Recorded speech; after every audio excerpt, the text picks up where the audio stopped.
Good evening, everyone, and welcome to a night of spine-tingling terror. Tonight, we journey deep into the heart of the wilderness to share some of the most horrifying tales ever told. Prepare yourself for a night of fear and suspense as we uncover the dark secrets lurking in the shadows. So pitch your tents, gather close, and let the nightmares begin. The children are more susceptible to seeing things that adults don't. Maybe because they're more close to the veil, like old people, but the other way round. I'm 29 now, so my experience happened 28 years ago, and obviously I have no memory of it myself, but I've been told about it by the people who were in the house that day. In the year of 1996, my 24-year-old uncle died of an overdose just after my first birthday. At the time, my mum and I were living about 2 hours from my grandparents, and one of my aunties was living with us. My grandparents were obviously suffering with immense grief, but also they'd never been great with paperwork and making important arrangements, so it fell onto my mum to get on with everything. As my uncle died in Holland and we're from another country, there was a lot to do. Post-mortems to be done, there and here, getting his body repatriated, speaking to the embassy, then the coroner, getting the funeral arranged. So much to do, we essentially spent most of our time back in our childhood home for a month or so. I have been told so many times that I was what got my grandparents through it all. While my mum was doing everything else, they doted on me. But one night close to the funeral, I was put to bed a little earlier than usual while the adults downstairs had a drink together and reminisced about my uncle. I was a spoiled brat. I hated the fact that I was alone upstairs this one time and screamed to be let downstairs.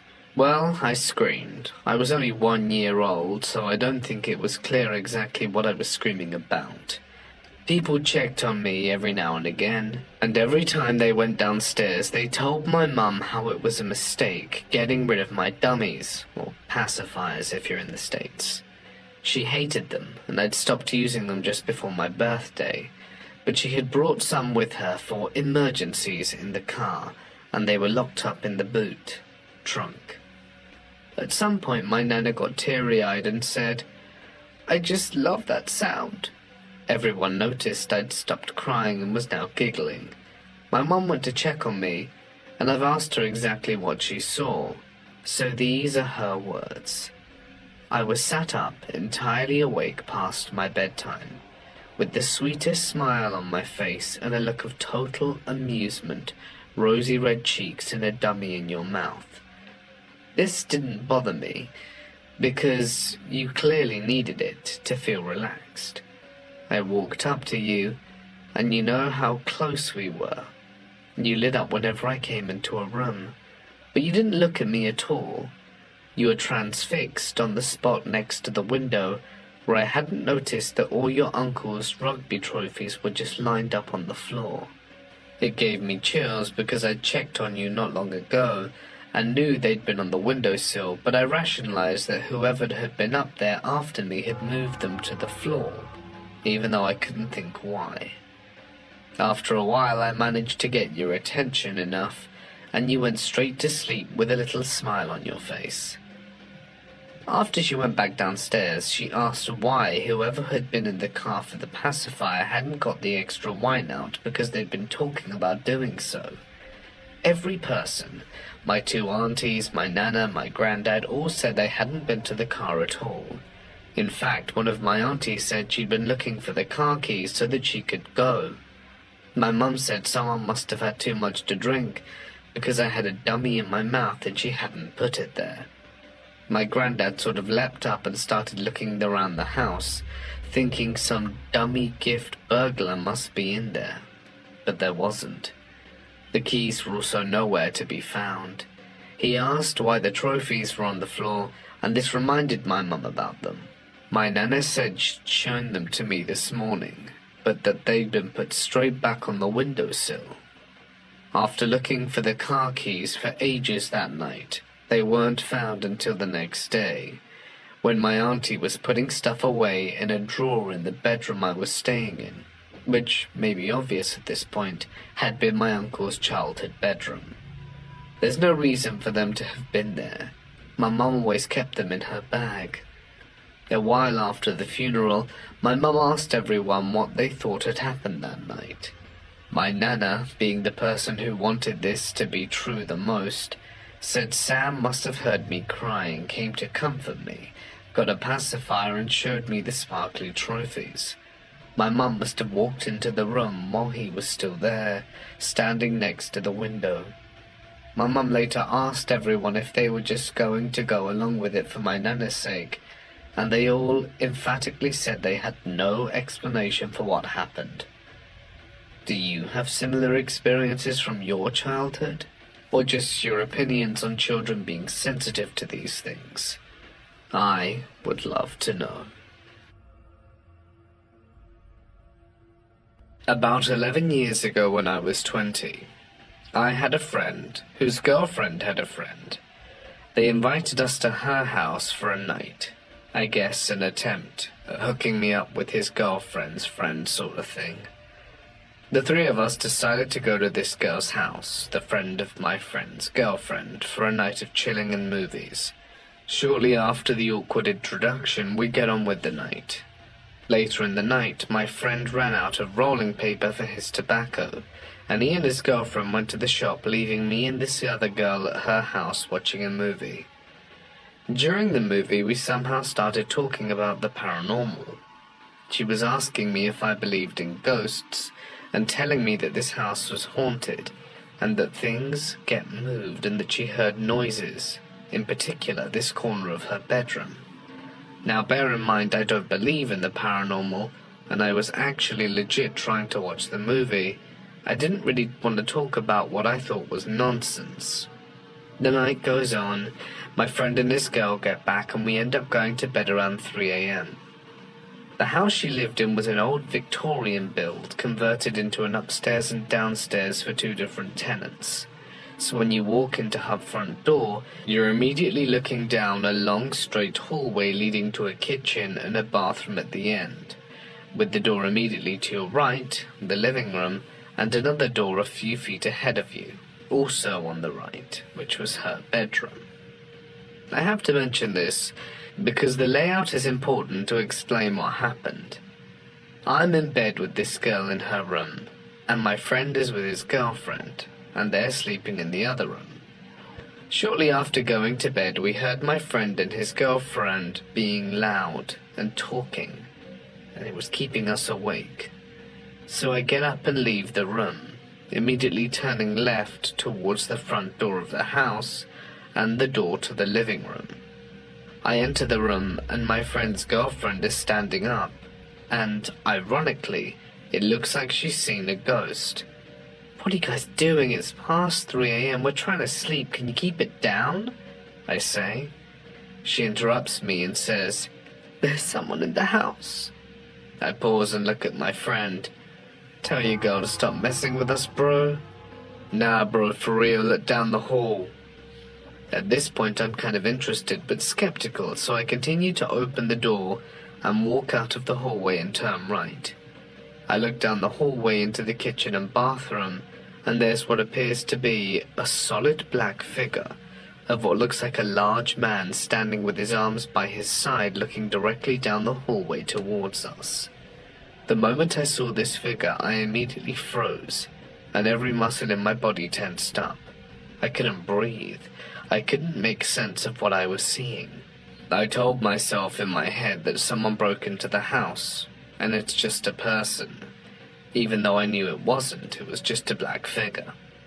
I gathered myself enough to shout something along the lines of, "Get out of this house," hoping the person would react. But they didn't move an inch. Even though I was about 35 or so feet away down this hallway, standing in the entrance of the bathroom, I felt like this thing was staring directly at me. The moment I could move, I jumped back into the living room and told my friend and his girlfriend how her friend, the girls whose house it was, who was sleeping in the next room, was telling me how the house was haunted. I said to just ignore it and go to sleep.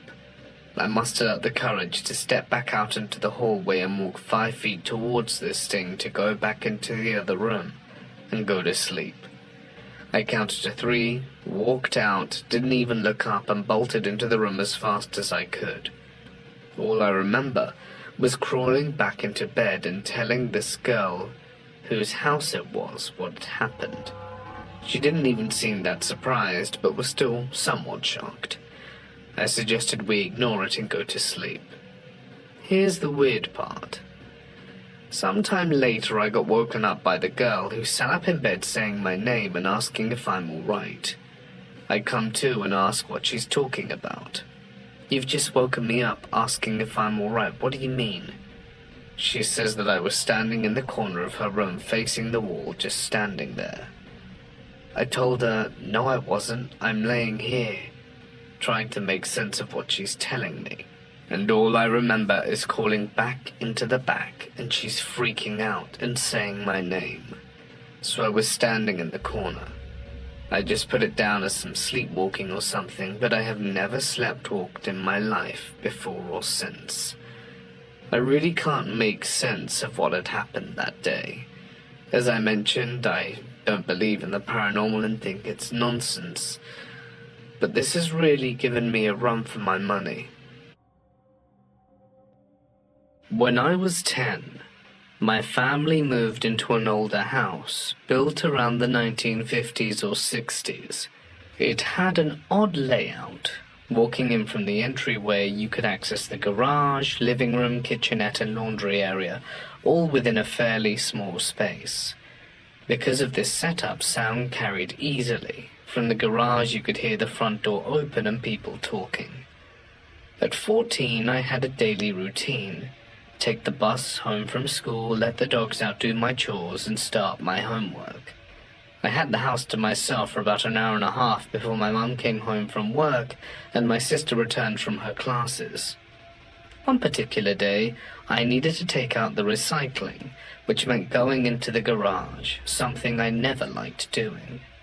The space unsettled me, so I'd rush through my tasks and get out as quickly as possible. As I was sorting the recycling, I clearly heard the front door open and shut, followed by a distinct familiar voice. "Hey, Annie." It was my sister's voice. Without thinking, I casually responded, "Oh, hey, Jane," and continued with what I was doing. A few moments later, I stepped into the entryway and called out, "How was class?" Silence. Again. "Hey, how was class?" Still nothing. I walked through the house, checking every room, but no one was there. The front door was still locked. The back door, too. I glanced at the time and felt my stomach drop. My sister wasn't due home for another 45 minutes. She was always punctual, arriving at the same time every weekday. I was alone, just me and the dogs. A chill ran through me as I muttered, "Okay, I'm gonna go outside now." I grabbed the dogs and sat in the backyard, refusing to leave until my mum and sister got home. Years later, I mentioned this to my stepbrother, and without prompting, he said, "Oh yeah, that house was haunted." He told me he constantly felt watched, especially in certain areas of the house. We had never discussed this before, yet I always felt an unease, particularly when sleeping on the upper level alone. There was just something off about it. When I finally told my mum this story last year, she was stunned. She turned to my stepdad, who had a similar reaction. Even my sister, the one whose voice I heard, found it unsettling. We all loved that house, but looking back, there was certainly something strange about it. This second experience happened 6 years ago during a trip to the city I now call home. It's a place rich with history, beautiful architecture, and well known as one of the most haunted cities in my province. Practically everyone who has lived here for any period of time has a ghost story. On this trip, my mum and sister surprised me with a ghost walk through the city, an exciting gift given my lifelong love for the paranormal. It was late at night, well past closing time for the shops in the area, and at one of the stops our group stood in the loading area of the store while the host told us a particular ghost story. She was in the middle of transitioning to a different tale when out of nowhere a loud, sharp slam echoed through the alley. It sounded like an open-palmed hand hitting the inside of a door. Everyone jumped, followed by nervous laughter. I turned to my mum, but she insisted she hadn't heard anything. Yet the entire group had visibly reacted.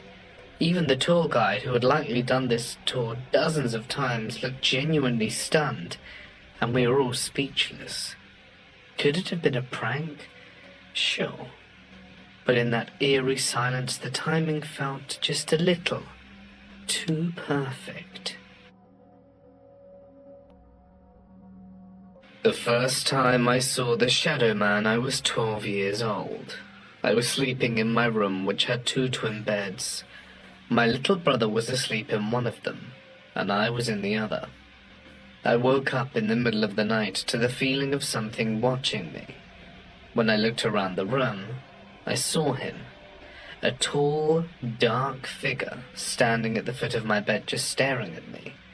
He had no features, no face, just a silhouette.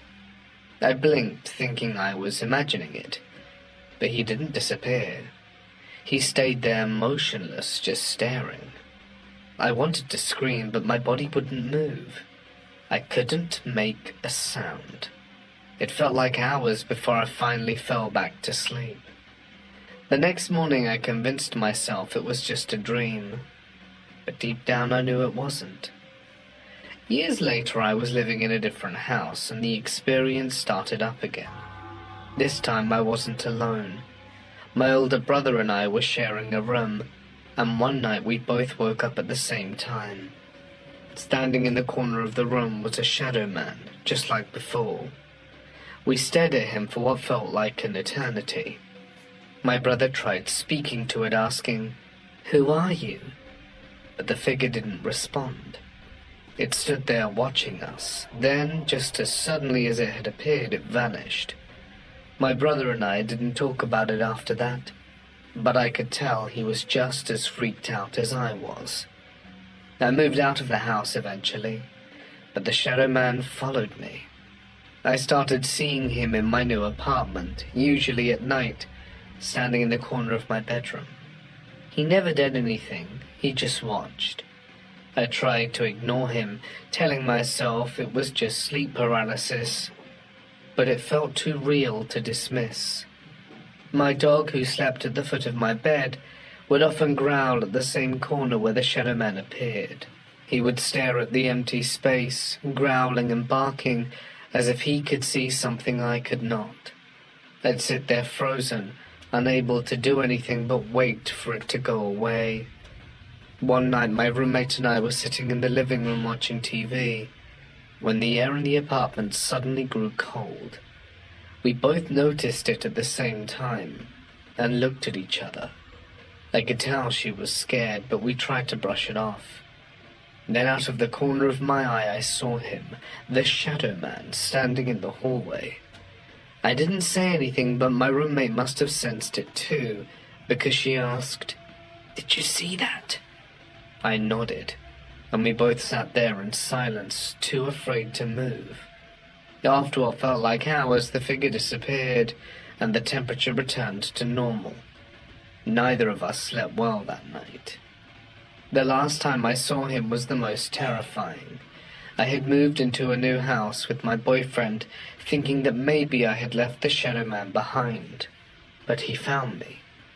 One night I woke up to the sound of something moving in the room. I opened my eyes, and there he was, standing at the foot of the bed again, watching me. This time he was closer than ever before, just a few feet away. I could feel his presence, the heaviness in the air, and I knew this wasn't a dream. I tried to wake up my boyfriend, but I couldn't move.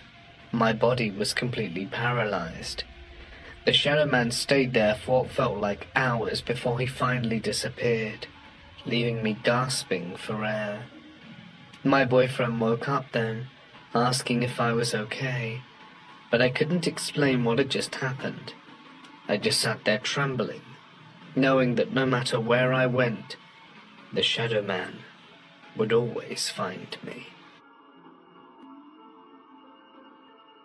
One incident that scarred me for life, that is really tame compared to most, but I can remember every single detail of it happening, even though I was only 7.